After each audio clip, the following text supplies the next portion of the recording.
आज की प्रेरणादायक कहानी लोमड़ी और बीमार शेर। फ्रेंड्स, इस वीडियो में हम लोमड़ी और बीमार शेर की कहानी शेयर कर रहे हैं। इस कहानी में वर्णन किया गया है कि कैसे लोमड़ी अपनी चतुराई से शेर को मूर्ख बनाकर अपने प्राणों की रक्षा करती है।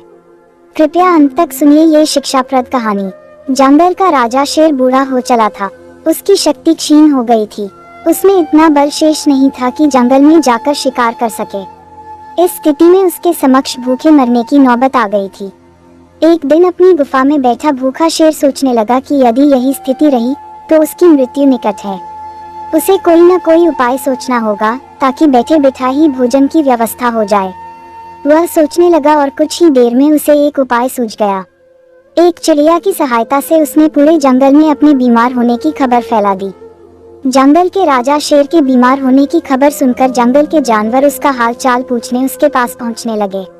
शेर इसी ताक में था।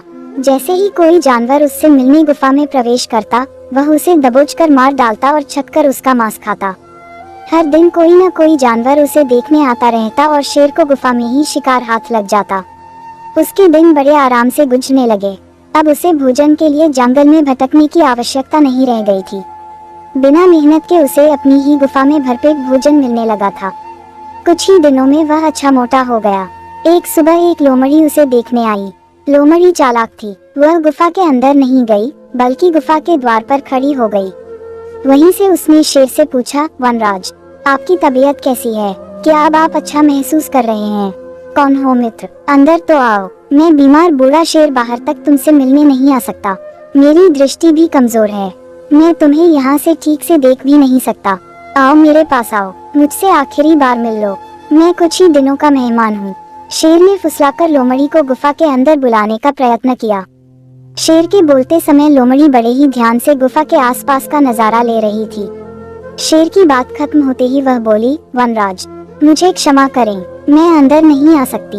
आपकी गुफा में अंदर जाते हुए जानवरों के पैरों के निशान तो हैं, किंतु बाहर आते हुए नहीं। इसका अर्थ मैं समझ गई हूँ। सब कुछ जानते बूझते हुए भी यदि मैं अंदर आ गई तो उस जानवरों की तरह मारी जाऊंगी जिनके पैरों के ये निशान हैं। इसलिए मैं जा रही हूँ। लोमड़ी ने जंगल में जाकर बूढ़े शेर की करतूत सभी जानवरों को बता दी। उसके बाद कोई भी जानवर शेर से मिलने नहीं गया। इस तरह अपनी बुद्धिमानी से लोमड़ी ने न सिर्फ अपनी जान बचाई, बल्कि जंगल के अन्य जानवरों को भी शेर के हाथों मरने से बचा लिया। कहानी से सीख। बुद्धिमान व्यक्ति दूसरों की गलतियों से सबक लेते हैं। आपको आज की कहानी कैसी लगी कमेंट करके बताएं और चैनल को सब्सक्राइब करें और वीडियो को लाइक करें ताकि आपको ऐसी ही प्रेरणादायक कहानी चैनल पर मिलती रहे। तब तक के लिए धन्यवाद दोस्तों। जय श्री श्याम।